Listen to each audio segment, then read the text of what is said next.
আসসালামু আলাইকুম everyone, welcome back to my channel. আপনারা যে যেখান থেকে দেখছেন না কেন, আশা করি সবাই ভালোই আছেন। আলহামদুলিল্লাহ, আমিও আপনাদের দোয়ায় ভালো আছি। আজকে আমি আপনাদেরকে মাত্র 3টা উপকরণ দিয়ে মজাদার একটা খাস্তার রেসিপি তৈরি করে দেখাবো। এটা যে কেউ পছন্দ করবেন, আর ঘরে থাকা মাত্র 3টা উপকরণ দিয়ে ঝটপট নাস্তার রেসিপি। চলুন রেসিপিটা দেখে নেওয়া যায়। এখানে আমি নিয়েছি 1 কাপ চালের গুঁড়া, দেখতেই পাচ্ছেন। নিয়েছি আমি ছোট কাপের 1 কাপ লাল চিনি, চাইলে আপনারা সাদা চিনি দিতে পারেন, যেহেতু আমার হাতের কাছে সাদা চিনি ছিল না সে কারণে আমি লাল চিনিটাই নিয়েছি আমি একটা বড় সাইজের ডিম। মাত্র 3টা উপকরণ দিয়ে মজাদার নাস্তার রেসিপি ঝটপট তৈরি হয়ে যাবে। এখানে আমি ডিমটা ভেঙে নিচ্ছি। চাইলে আপনারা 2টা ডিম দিয়েও করতে পারেন, কিন্তু আমি একটা ডিম দিয়ে আপনাদেরকে সুন্দর একটা রেসিপি করে দেখাবো।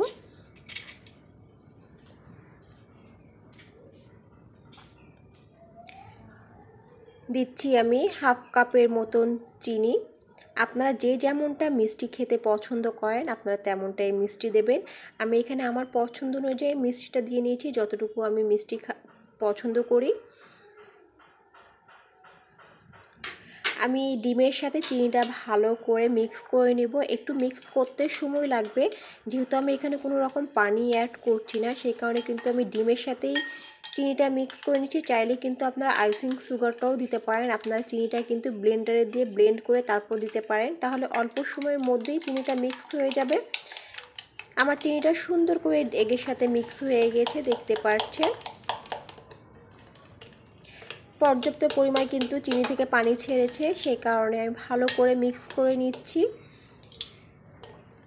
এতে অ্যাড করব আমি চালের গুঁড়া, আমি এখন ভ্যানিলা এসেন্স দিচ্ছি, যেহেতু এগের স্মেল থাকবে। এই ভ্যানিলা এসেন্স দিলে কিন্তু সুন্দর একটা ফ্লেভার আসবে নাস্তা দিয়ে। যে এই রেসিপিটা আমি তৈরি করব খাস্তার রেসিপি, সুন্দর একটা ফ্লেভারের জন্য আমি সামান্য একটু কয়েক ফোঁটা আমি ভ্যানিলা এসেন্স দিয়েছি। চাইলে কিন্তু আপনারা স্কিপ করতে পারেন, আমি জাস্ট একটু ফ্লেভারের জন্য দিয়েছি, সুন্দর একটা সুঘ্রাণ আসবে। ভালো করে মিক্স করে নিচ্ছি।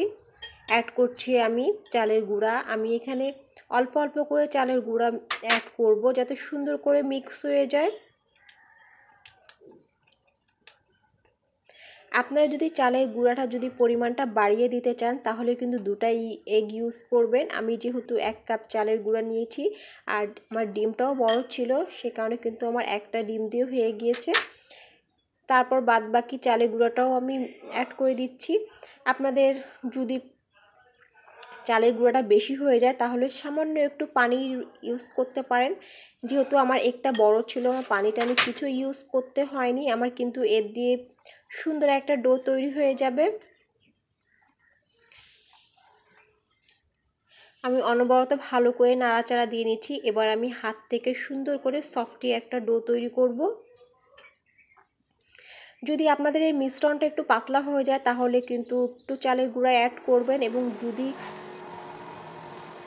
বেশি শক্ত হয়ে যায় তাহলে কিন্তু সামান্য একটু পানি ইউজ করতে পারবেন।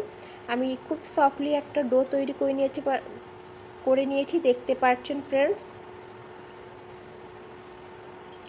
এবার আমি হাতে সামান্য একটু অয়েল দিয়ে আমি আপনাদেরকে 2 ধরনের করে দেখাবো, যেটা আপনাদের কাছে ভালো লাগবে সেটাই করবেন। আমি আমার পছন্দ অনুযায়ী করে নিব। এখানে ফার্স্টে আমি একটু বিস্কিটের মতন ডিজাইন করেছিলাম।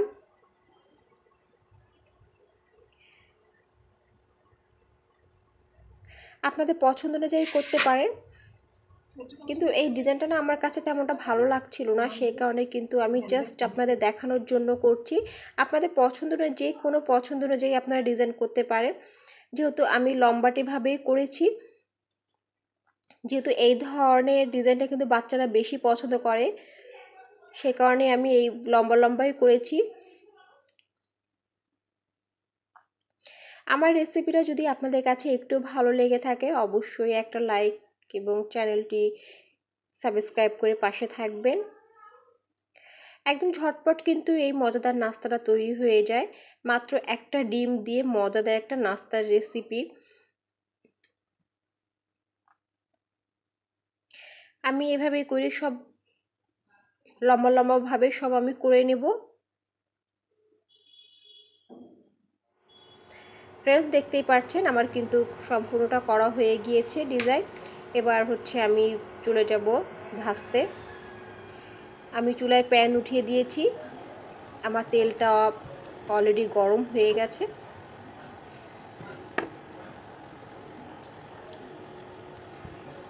আমি আস্তে আস্তে করে আমি তেলের মধ্যে দিয়ে দিচ্ছি।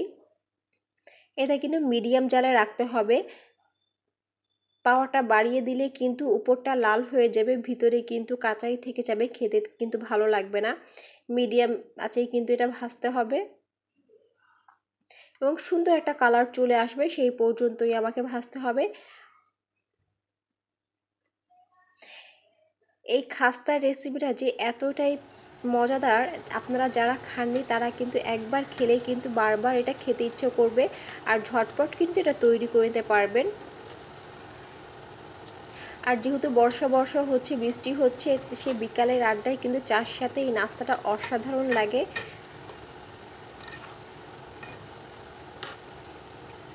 আর আমার এই রেসিপিটা আপনাদের কাছে কেমন লেগেছে অবশ্যই আমাকে কমেন্ট করে জানাবেন। এই রেসিপিটার দেখতে সুন্দর লাগছে, যেহেতু এই গজাটা ফেটে ফেটে যায়, এই কারণে কিন্তু বেশি ভালো লাগে। আর ভিতরে যে এতটাই মুচমুচা হয়, খুবই অসাধারণ লাগে।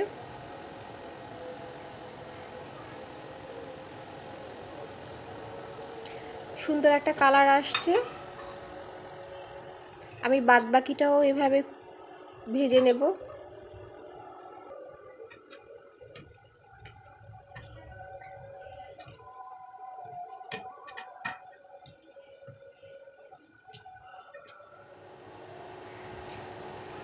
এটারও সুন্দর একটা কালার চলে আসছে। আমি সম্পূর্ণ গজাটা তুলে নিচ্ছি। এটা অনেকে গজা বলেন, অনেকে খাস্তা বলেন, কিন্তু বাচ্চারা কিন্তু এটা বেশি পছন্দ করে, সেই অনুযায়ী কিন্তু আমি এটা তৈরি করেছি।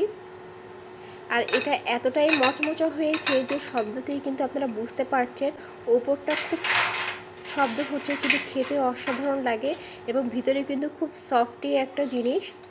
আর চালের গুঁড়ার টেস্টটা তো আপনারা কিন্তু দেখেই বুঝতে পারছেন কতটা ইয়ামি হবে। চার সাথে খেতে কিন্তু অসাধারণ লাগে। একবার হলে রেসিপিটা ট্রাই করবে। আর রেসিপিটা যদি ভালো লেগে থাকে অবশ্যই আমাকে কমেন্ট করে জানাবেন। সবাইকে ধন্যবাদ আমার এই রেসিপিটি দেখার জন্য, শুরু থেকে নিয়ে শেষ পর্যন্ত। এই পর্যন্ত সবাই ভালো থাকবেন।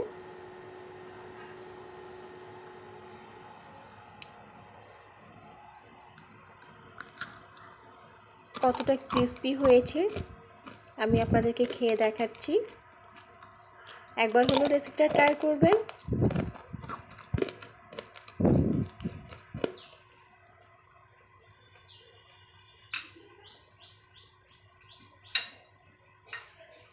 সবাই ভালো থাকবেন।